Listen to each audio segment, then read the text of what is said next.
Samsung's new fancy lineup of robots designed to help out around the house.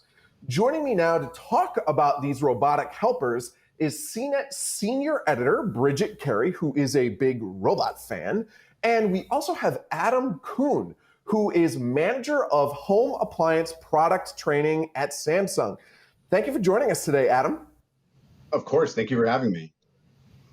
So, Adam, I've got to start on the Bot Handy because it's just the concept of a robot that can do chores for me just thrills me so much, and it can pick up around the house and put away dishes. So can you tell me a little bit about Bot Handy and what it can do?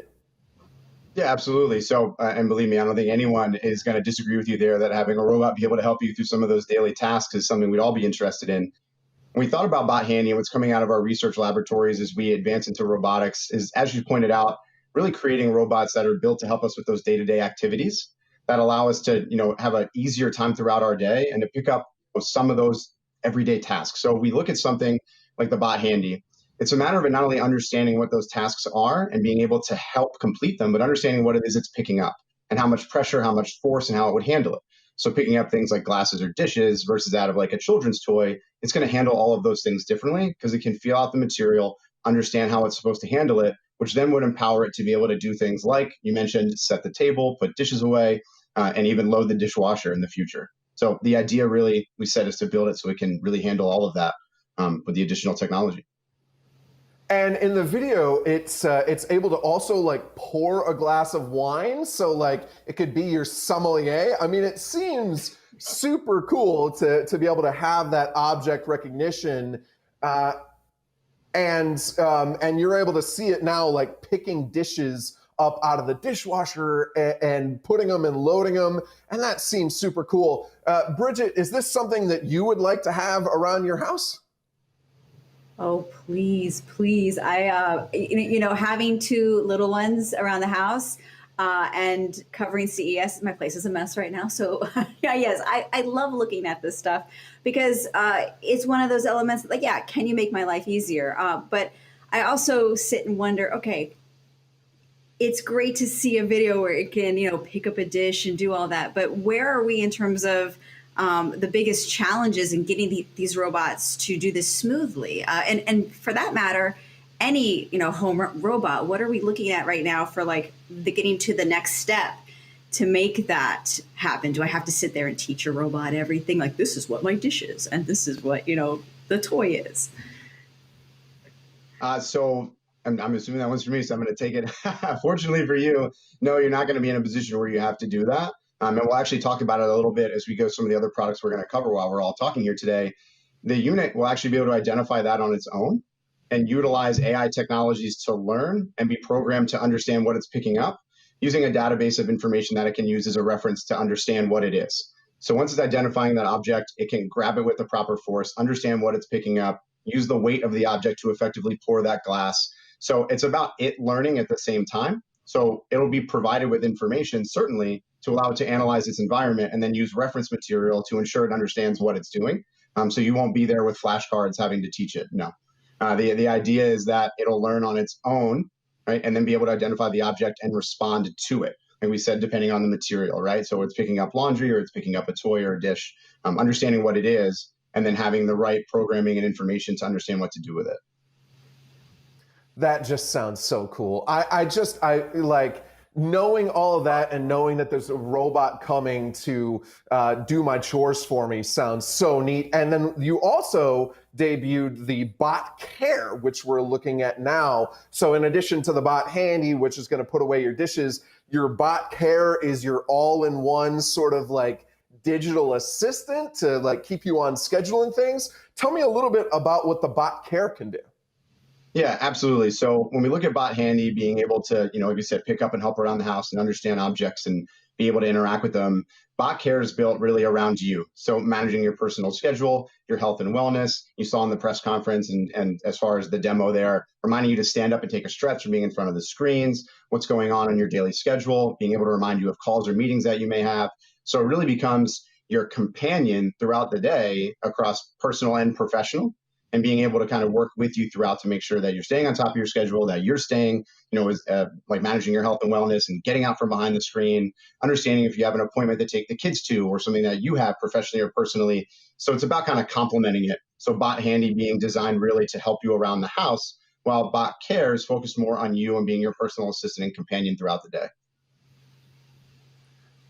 It sounds super promising. And like you were mentioning that, so these technologies are still concepts, they're still sort of being developed, but a lot of what's being worked on with these is designed to sort of trickle down into the products that actually do come to market, correct?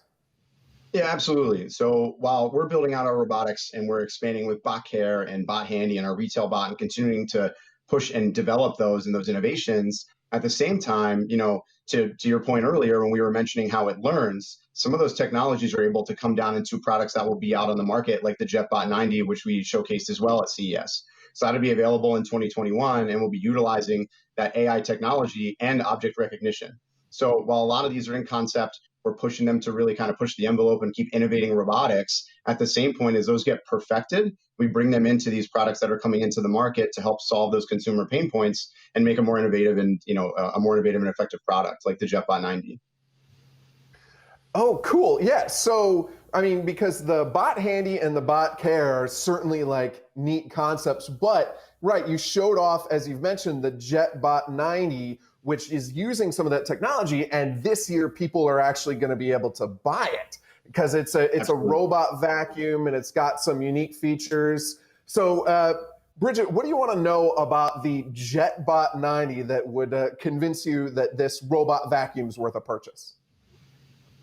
Well, I want to hear more about how smart it is with the LiDAR, because we just saw in that demo, like, yeah, it was able to scan and go, this is a table and whatnot. And it's able to dodge toys. Right now, that's like the big pain point in trying to get a Roomba to go around my house, because it's like, always going off that it sucked up something. So what is that able to solve? And how far can those smarts really go to be able to dodge things and know what it's going to run into?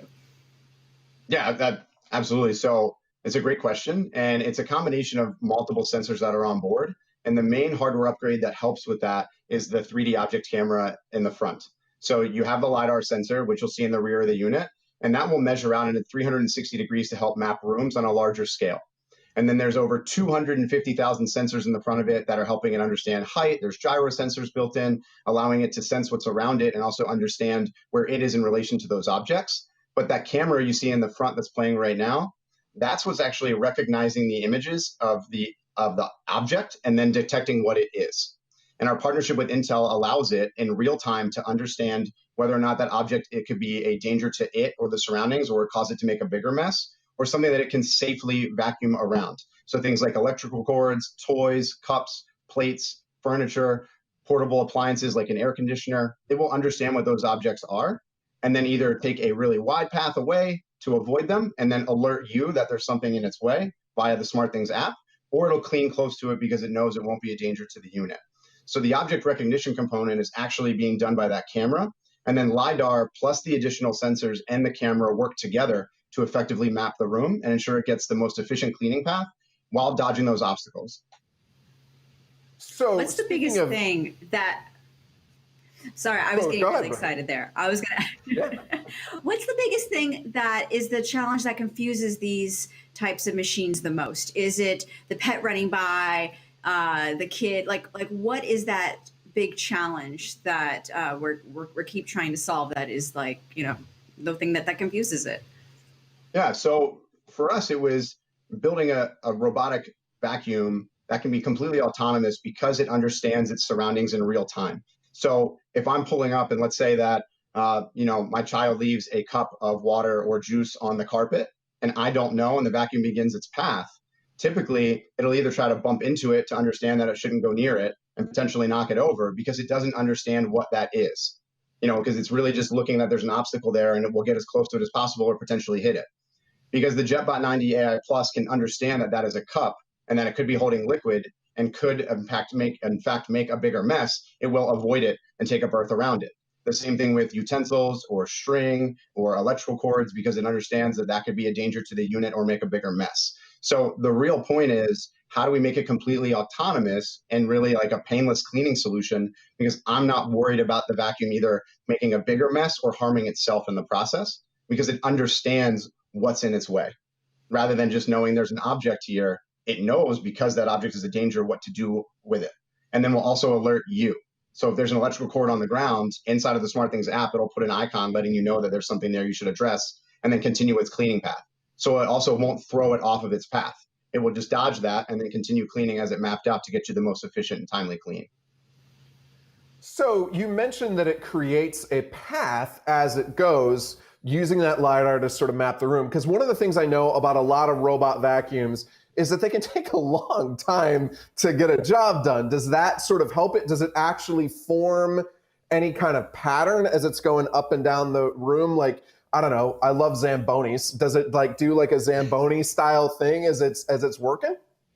Absolutely. So the JetBot 90 does a few things here that we want to talk about. So one, as we mentioned, that LiDAR sensor will take the map of the larger space as it's moving through your home and begin to map those rooms, while the additional sensors and camera will detect objects so it understands how to work around them as well, like furniture or appliances. And then it will look at the barriers as well in your home. And depending on the size of the barrier, it will create zones on its own.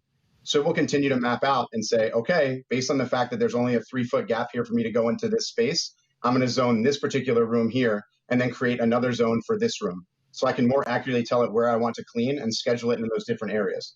And it will continue to map it out. And as it maps the room and begins its cleaning process, it will create the most efficient pattern, like you said, similar to like a Zamboni, right? To dodge all those furniture and obstacles and dodge the things that it can't get under, right? That it'll reference as a no-go zone, and clean in the most efficient path possible, and then do that room and then go to the next one as you program it. And because the fact it can interact in real time with those objects, if it were to get thrown off by something in the way, it will just dodge it and then continue through its path. Right? So instead of throwing it off and making it remap entirely. So absolutely is the long and short to your question. It'll map out the entire space, map out zones for you to program, and then based on what you have it cleaning and what your schedule looks like, it'll make the most efficient cleaning path to do. So instead of it, for instance, final example, instead of it going into that second zone where there only might be a 3-foot doorway for it to go through, it'll finish cleaning the one room first before it goes to the second zone, because it'll be more efficient than it trying to go in and navigate the second room. So you can even teach it maybe what room is what? Could you like in the app say, hey, go clean that living room? Exactly. In the SmartThings application, you can create virtual no-go zones, and then you can also schedule what room you want it to clean or what zone you want it to clean and when. So you can have it do certain sections of the home on a certain schedule, or tell it you don't want it to go near something. So if you have a whole setup of, whatever, maybe collectibles, anything you don't want it near, it'll certainly understand them and dodge it on its own. But if you don't want it to go over there, you can create virtual no-go zones in the map as well, ensuring that it doesn't go anywhere you don't want it to go. Okay, so this seems pretty high tech. Bridget, what else do you want to know about this vacuum? What is it able to handle, hair any differently? So it's one of those things in vacuums, whether you have pets or kids with long hair, like I always wonder, like that's got to be so hard to deal with while you're also trying to program it to do just cool tech automation at the same time. Yeah, absolutely. So when we look at the way that we designed it to take care of that, the answer to your question is yes. So let me get that off of your shoulders right now. You can have a sigh of relief. It's designed to handle that. So a few things we're going to talk about. First and foremost, the brush on the JetBot 90 is self-cleaning. So what I mean by that is if it were to get longer pet hair or longer human hair, it will funnel those hairs into a built-in grinder into the brush that will then grind them up and put them into the dustbin. So they don't get wrapped around the brush and you don't have all that maintenance of you having to take it apart and clean it on your own. The brush does it on its own.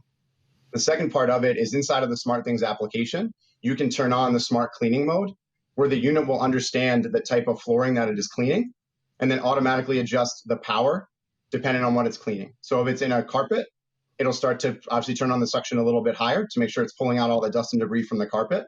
But if it goes to a harder surface where a lot of times pet hair and hair tend to build up, I'm sure as you know, we actually have silver static lining inside of the brush to pull the dust and hair into the unit rather than pushing it away. And then it will lower the amount of suction because it takes less air to bring it in.